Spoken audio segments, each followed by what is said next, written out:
Ces images que vous voyez, où l'on aperçoit des hommes s'agenouiller et presque s'humilier devant ce monsieur, a choqué et fait le tour des réseaux sociaux. Mais ce que beaucoup ignorent, c'est l'identité de cet homme au centre de toutes les attentions. Lui, c'est Mswati III, le dernier monarque absolu d'Afrique. Un roi africain pas comme les autres, qui règne d'un pouvoir sans partage, une fortune extravagante et un style de vie luxueux qui défie l'imagination. Il règne depuis plus de 40 ans en Eswatini, un petit royaume niché au cœur de l'Afrique australe, défiant toutes les règles du pouvoir moderne. Avec ses 16 épouses et plus de 50 enfants, il est à ce jour le dirigeant ayant le plus de femmes et d'enfants dans le monde. Il est aujourd'hui le seul dirigeant d'Afrique noire à avoir résisté contre la civilisation occidentale pour rester fidèle à ses propres traditions en plein 21e siècle. Alors reste bien jusqu'à la fin, car dans cette vidéo je te raconte l'histoire de Mswati III, le roi africain qui, dans l'ombre, domine le monde. Vois-tu ce petit pays sur la carte? C'est l'Eswatini qu'on appelait autrefois le Swaziland. Un territoire à peine plus grand que la moitié de la Belgique, mais qui respire la tradition, les couleurs vives et la fierté d'un peuple. Ici, les collines verdoyantes semblent onduler au rythme des danses traditionnelles, et l'air est imprégné d'un mélange de parfums d'herbes, de bois brûlés et de pluie tropicale. Et au cœur de ce décor pittoresque, un palais. Un lieu à la fois mystérieux et fascinant, où vit l'homme dont on va parler aujourd'hui, le roi Mswati III. Mais avant de devenir ce souverain redouté et respecté, Mswati n'était qu'un enfant, héritier d'une histoire déjà légendaire. Né en 1968, Makhosetive Dlamini, c'est son nom de naissance. Cela signifie roi de toutes les nations en langue swati. Un nom lourd de sens, comme une prophétie gravée avant même son premier souffle. Son père n'est autre que le roi Sobhuza II, une figure presque mythique, détenteur du record du plus long règne de l'histoire moderne pour plus de 82 ans sur le trône.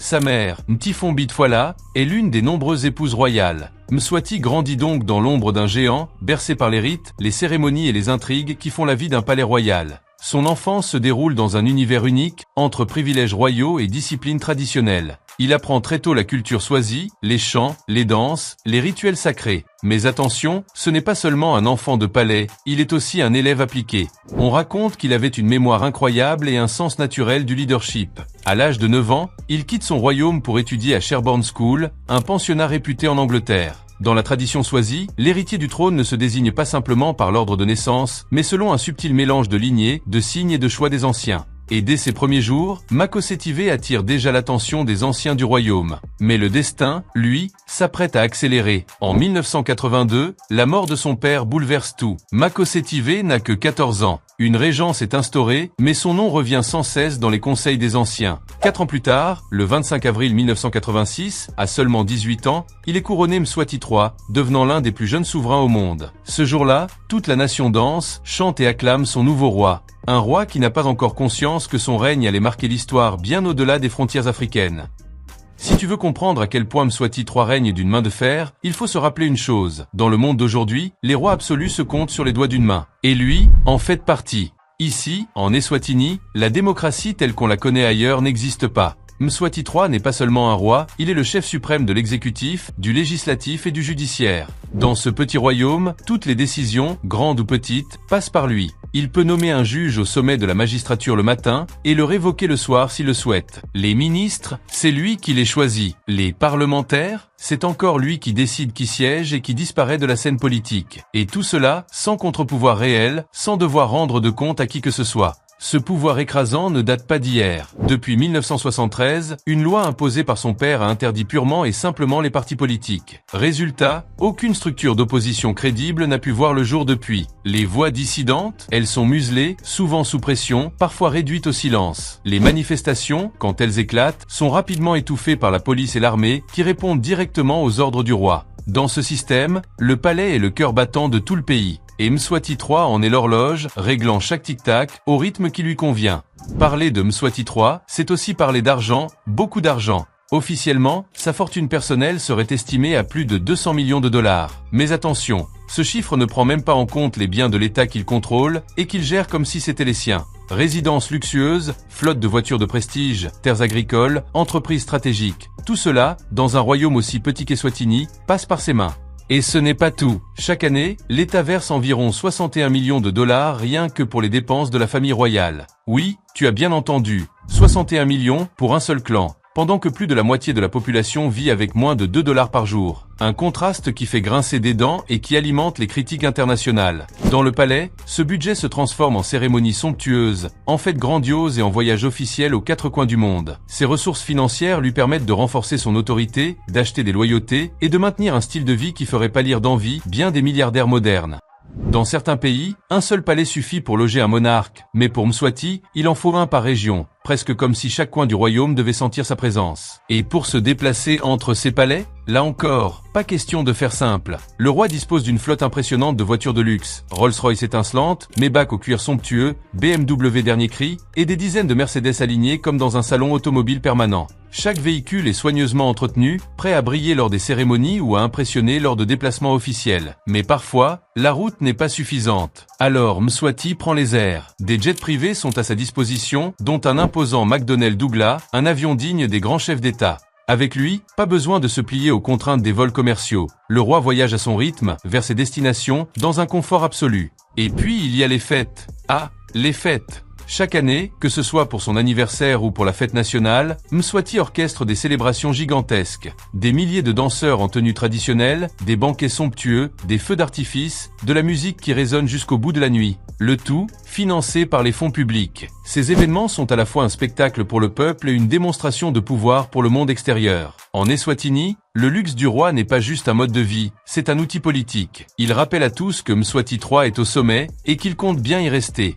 Si Mswati III est avant tout le roi d'un petit pays enclavé d'Afrique australe, son influence, elle, s'étend bien au-delà des collines verdoyantes de l'Eswatini. Depuis son couronnement en 1986, il a patiemment tissé un réseau de relations diplomatiques et royales qui lui permettent de siéger à la même table que les souverains les plus prestigieux de la planète. Il entretient des liens privilégiés avec des monarchies puissantes comme le Maroc, où il a été reçu avec tous les honneurs par le roi Mohamed VI, et l'Angleterre, où il a côtoyé la défunte reine Elisabeth II et participé aux événements royaux britanniques. On le retrouve également aux côtés d'autres rois et émirs lors de sommets ou de cérémonies internationales, renforçant l'image d'un monarque africain pleinement intégré dans le cercle très fermé des grandes dynasties mondiales. Ces relations ne sont pas qu'une question de prestige. Elles lui permettent d'attirer des investissements, de renforcer les alliances politiques et de se positionner comme le représentant d'une Afrique royale qui dialogue d'égal à égal avec les autres trônes du monde. Pour ses partisans, c'est la preuve qu'un dirigeant africain peut préserver ses traditions tout en s'asseyant aux côtés des plus grands. Pour ses détracteurs, cette diplomatie royale est surtout un moyen d'entretenir son image à l'international, tout en masquant les tensions et critiques qui existent dans son propre pays.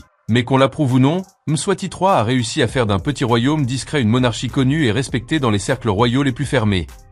Dans l'histoire moderne, rares sont les dirigeants qui peuvent se vanter d'avoir traversé les décennies sans être renversés, battus dans les urnes ou poussés vers la sortie par la pression populaire. Mswati III, lui, est de cette trempe-là. Couronné en 1986, alors qu'il n'avait que 18 ans, il a pris les rênes du royaume d'Eswatini presque en sortant de l'adolescence. Ce jour-là, sous un ciel bleu éclatant, les danses traditionnelles et les chants résonnaient dans tout le pays. Peu savaient alors que ce jeune roi allait devenir l'un des monarques les plus durables de notre époque. Aujourd'hui, plus de 40 ans plus tard, Mswati est toujours sur son trône. 4 décennies de pouvoir absolu, sans partage, qui l'ont transformé en l'un des souverains les plus expérimentés et enracinés du continent africain. Pendant que les présidents et chefs d'État se succédaient chez ses voisins, lui est resté imperturbable, comme un arbre profondément ancré dans la terre rouge d'Eswatini. Cette longévité n'est pas due au hasard. Elle s'appuie sur un savant mélange de tradition, de contrôle politique strict et de loyauté entretenue avec soin. Elle permet aussi au roi de se présenter comme un symbole de stabilité dans une région souvent marquée par les changements brutaux de régime.